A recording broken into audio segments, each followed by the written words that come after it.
오늘 본문 마태복음 13장 31절로 43절 말씀을 중심으로 해서 귀 있는 자는 들으라 라고 하는 제목으로 함께 은혜를 나누기를 원합니다.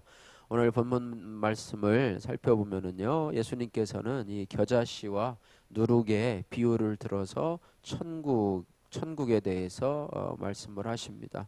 선지자가 예언한 대로 예수님은 창세부터 감추인 것들을 비유를 통해서 드러내시는데요. 가라지의 비유를 설명해 달라는 제자들에게 비유를 설명해 주시면서 결론적으로 귀 있는 자는 들으라 이렇게 말씀하고 있습니다.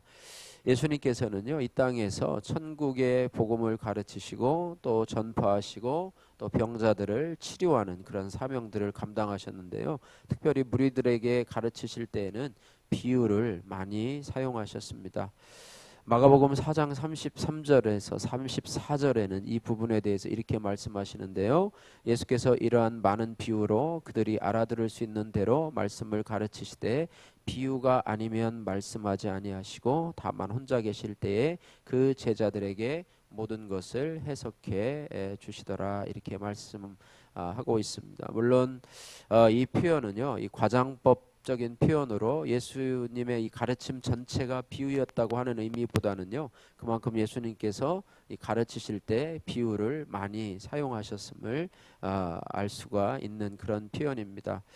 이국진 목사님의 책인 땅의 이야기로 들려주신 하늘 이야기라는 책에서 예수님께서 비유를 많이 사용하실 수밖에 없었던 이유로 이 영적인 교훈의 난해성을 꼽고 있습니다. 영적인 교훈은요, 사람이 참으로 이해하기가 어려워요. 무슨 말인지 잘 알지 못하기 때문에 예수님이 그것을 쉽게 표현하려고 비유를 쓴 것이죠. 또한 예수님께서는 이 무리들이 한 번도 경험한 적이 없는 이해하기 어려운 주제를 이해시키기 위해서는 이 세상의 이야기에 빗대어서 가르쳐야 하지만이 그들이 이해할 수 있는 필연성이 있었기 때문에 비유로 말씀을 해주고 있다 이렇게 했는데요. 참 일리가 있는 말씀입니다. 그래서 예수님은 천국을 비유하시되 오늘 31절에서 33절 말씀에 겨자씨와 누룩으로 천국을 비유하고 있습니다. 31절 32절 말씀은 겨자씨 비유인데요. 31절 32절 말씀 같이 한번 읽겠습니다. 또 비유를 들어 이르시되 천국은 마치 사람이 자기 밭에 갖다 심은 겨자씨 한 알 같으니 이는 모든 씨보다 작은 것이로되 자란 후에는 풀보다 커서 나무가 되매 공중의 새들이 와서 그 가지에 깃들이느니라. 또 비유 32절까지죠. 예. 또 3절 말씀에는요. 3절 말씀에는 누룩의 비유를 말씀하고 있습니다. 33절도 같이 읽습니다.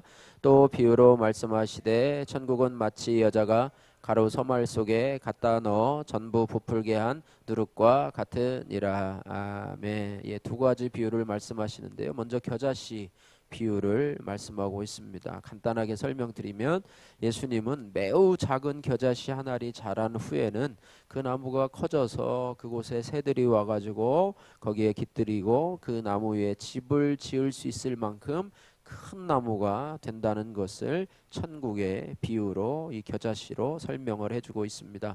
또한 이 누룩의 비유를 간단히 설명을 하면 누룩은 가루 속에 있지만은 누룩은 눈에 보이지 않는 적은 것이지만은 그럼에도 불구하고 가루 전부를 발효시킨다는 비유를 통해서 이제 천국을 설명을 하고 있습니다. 다시 말하면 천국은요, 이 세상에서 잘 보이지도 않고 미약한 것 같지만 결국에는 큰 성장과 변화를 가져온다는 진리를 그 안에 함축하고 있습니다.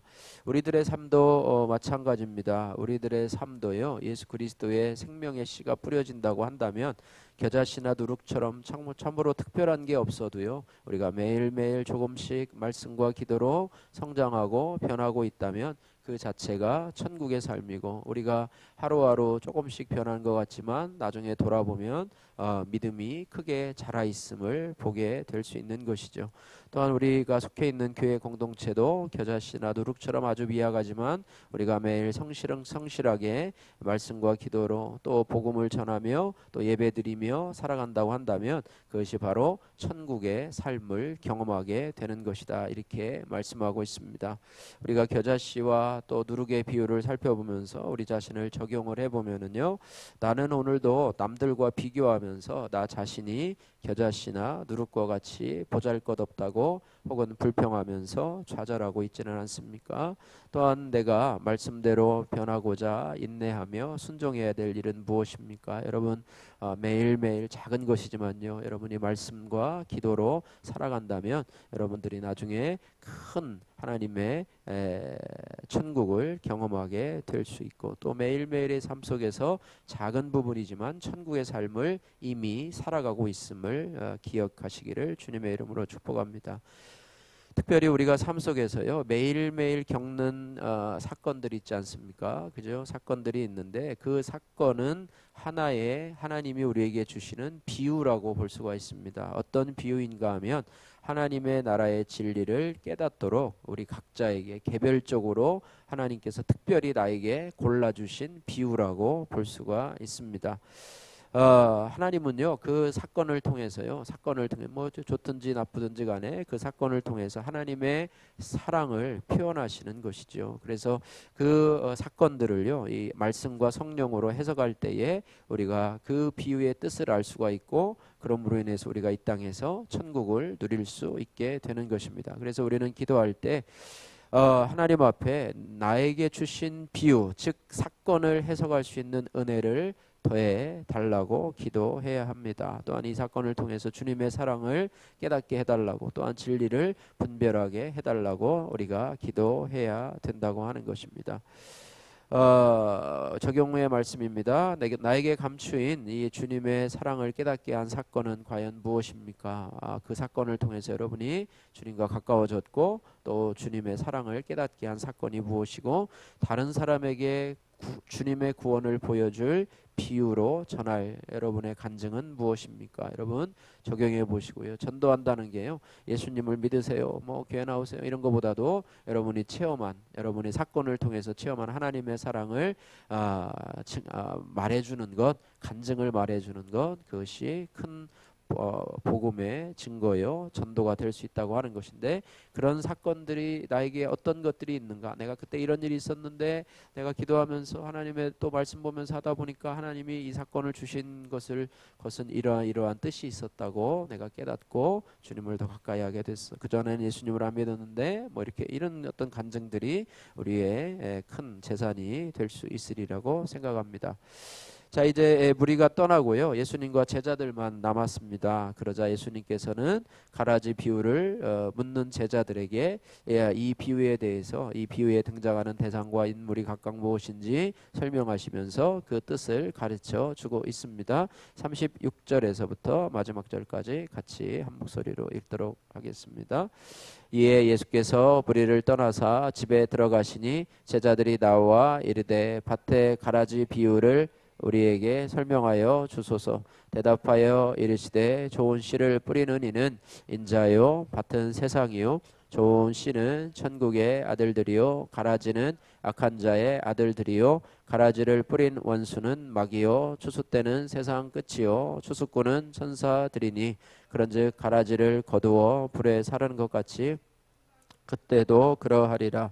인자가 그 천사들을 보내리니 그들이 그 나라에서 모든 넘어지게 하는 것과 또 불법을 행하는 자들을 거두어 내어 풀무불에 던져 넣으리니 거기서 울며 이를 갈게 되리라. 그때 의인들은 자기 아버지 나라에서 해와 같이 빛나리라.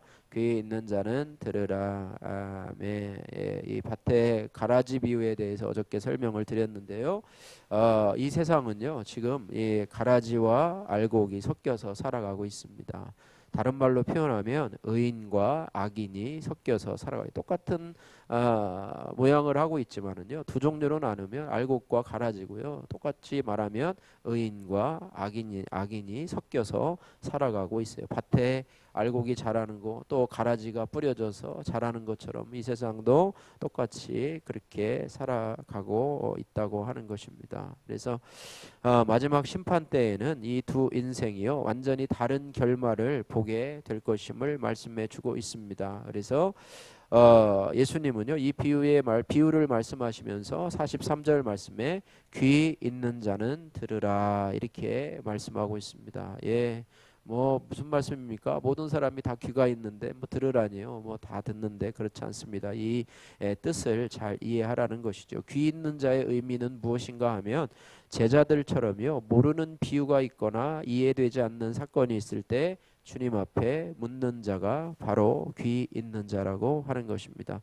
오늘날로 말하면은요 이해하기 힘든 문제가 나에게 찾아올 때 교회 공동체에게 기도를 부탁하고 주님의 몸된 교회 공동체에게 묻는 자들입니다. 이를테면 목회자와 사모님에게 아니면 소그룹 이제 하게 될 텐데 그때 소그룹 리더들에게 실은 내가 이런 문제가 있어서 고민하고 있는데 어떻게 하면 좋을까요? 라고 하면서 거기에 조언을 구하고 또 기도 제목을 부탁하고 이렇게 하는 것이 바로 귀 있는 자들이라고 하는 것입니다.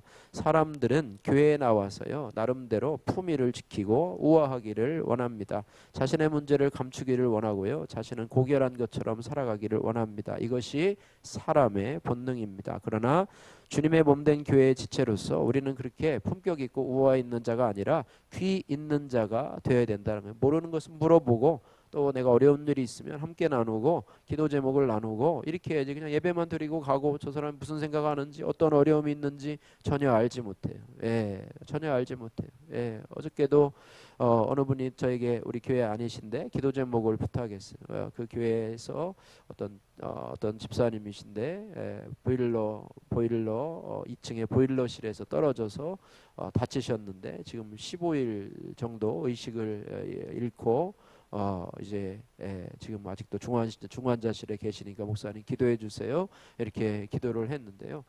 15일 전에 벌써 말씀을 해주셨으면 더 많은 기간 동안 기도를 했을 터인데 어쨌든 지금이라도 늦지는 않았지만 어쨌든 그런 어려움들을 또 교회의 어려움들을 또 때로는 자신의 가정의 어려움들을 제가 말씀 가득 기도 제목을 나누다 보면 어떤 분은 그래요. 우리 어머니가 이번에 무슨 수술을 하는데 무슨 기도해 주세요. 수술이 잘 되고 회복될 수 있도록 기도해 주세요. 그럼 또 그때부터 또 기도를 하고 또 뭐 그렇게 하는 경우가 있는데 어쨌든 우리가 생각을 해봐야 돼. 우리는 교회 생활을 하면서 우리는 잘 묻습니까? 아니면 모르는 척 모르는 것도 아는 척하고 있습니까? 교회 공동체에게 자주 묻습니까? 묻지 못하는 것은 나의 자존심 때문이 아닙니까? 뭐 이런 부분들을 적용하시면서 우리가 살아가야 될 줄로 믿습니다. 내 속의 가라지라고 하는 한 자매님의 큐티인 간증 내용입니다. 잘 들어보시기 바랍니다. 예수님께서 천국은 마치 겨자씨 한 알과 드러나지 않는 누룩과 같다고 하시는데 저는 특별한 인생을 꿈꾸며 20대 중반에 프랑스로 유학을 떠났습니다. 알코올 중독이 있으신 아버지의 외도와 가정폭력을 겪으면서 결혼하면 불행하니 이제는 내 능력을 키워서 내 살 길을 찾아야 되겠다라는 가라지가 내 마음에 심겼기 때문입니다. 대학원에 다니면서 예수님을 믿었지만 여전히 눈에 보이는 성공을 해야만 하나님께 영광을 돌리는 것이라고 착각하며 살았습니다. 그래서 유학을 가서 시간을 분 단위로 쪼개며 생활을 했지만 건강이 악화되어서 3년 만에 귀국을 했습니다. 그 후 저는 한 회사에서 아르바이트를 하다가 상사와 불륜의 죄를 저질렀습니다. 감정의 노예가 되어서 잠깐의 쾌락을 누릴 때는 좋았지만 이후 죄책감과 두려움이 몰려와서 풀무불에 던져진 것 같았습니다. 그러다가 어느 날 이러다가 정말 지옥에 가겠구나라는 생각이 들어서 상대와 연락을 끊었습니다. 그리고 죄책감을 없애려고 인터넷으로 여러 교회의 설교를 강박적으로 들었으나 죄의 무게는 덜어지지 않았습니다. 그러다 한 교회 주일 설교에 성도들의 간증을 접하게 되었습니다. 그 간증 중에 하나가 어린 시절 바람을 피운 아버지를 증오했던 자신이 직장 상사와 불륜의 죄를 지었다는 한 자매의 고백이었습니다. 이를 듣고 저는 저와 똑같은 사건에 너무 놀랬고, 더 놀란 것은 무엇보다도 누구나 인터넷으로 들을 수 있는 설교에서 자기 죄를 솔직하게 고백하는 것이 너무너무나 신기했습니다. 이렇게 구속사의 말씀이 살아있는 공동체를 만난 뒤에 제 마음속에 자살이 살자로 바뀌었습니다. 처음 만나 자기 죄를 고백하며 울어준 새가족 자매와 양육에 수고를 해준 공동체 지체들과 매주 눈물의 기도와 말씀을 전해주시는 목사님이 마치 예수님이 보내신 천사들과 같았습니다. 자격 없는 저를 찾아와 구원해 주시고 믿음의 공동체에서 천국을 누리게 하신 하나님 감사합니다. 적용하기 첫 번째, 힘든 사건이 찾아올 때마다 천국을 보라고 주신 비유임을 깨닫고 그날 큐티 말씀에서 감추인 뜻을 찾겠습니다. 두 번째, 제 생명을 지키는 것을 사명으로 알고 신경정신과 약을 잘 챙겨 먹겠습니다. 이런 간증입니다. 예, 자기와 똑같은 그런 간증하는 것을 보고 은혜를 받고 또 이제는 교회 생활을 잘하고 있는 이런 자매의 간증인데요. 말씀을 정리합니다. 오늘 말씀처럼요, 이 땅을 살아가면서 우리는 성도로서 어떤 자가 되어야 되느냐? 귀 있는 자가 되어야 합니다. 귀 있는 자가 되시기를 주님의 이름으로 축복합니다. 귀 있는 자가 되어서 나에게 감추어진 주님의 사랑을 깨달으시기를 바랍니다. 귀 있는 자가 되어서 예수님의 비유의 뜻을 부른 제자들처럼 주님의 몸인 교회 공동체에 묻는 자가 되어야 됩니다. 혹시 지금 나 혼자 고민하고 있는 문제가 혹시 그런 문제는 없나요? 혹시 그런 문제가 있다면 그것을 일단은 주님 앞에 고백을 하시고, 그리고 믿음의 교회 공동체에 묻는 귀 있는 자가 되시기를 주님의 이름으로 축복합니다. 기도하겠습니다. 사랑의 하나님 아버지, 감사합니다. 오늘 본문 말씀을 통해서 귀 있는 자는 들으라는 주님의 말씀을 주신 것 하나님 감사합니다. 이 말씀을 기억하면서 우리가 들을 귀 있는 자가 되어서 주님의 사랑을 깨달을 수 있게 해주시고, 비유의 뜻을 묻는 제자들처럼 늘 주님과 공동체에 붙고 순종하는 저희들 되게 하옵소서. 말씀이 들리지 않는다면서 불평한 것을 용서하시고 교회 공동체에 잘 묻는 겸손함을 주옵소서. 예수님 거룩하신 이름으로 기도드립니다. 아멘.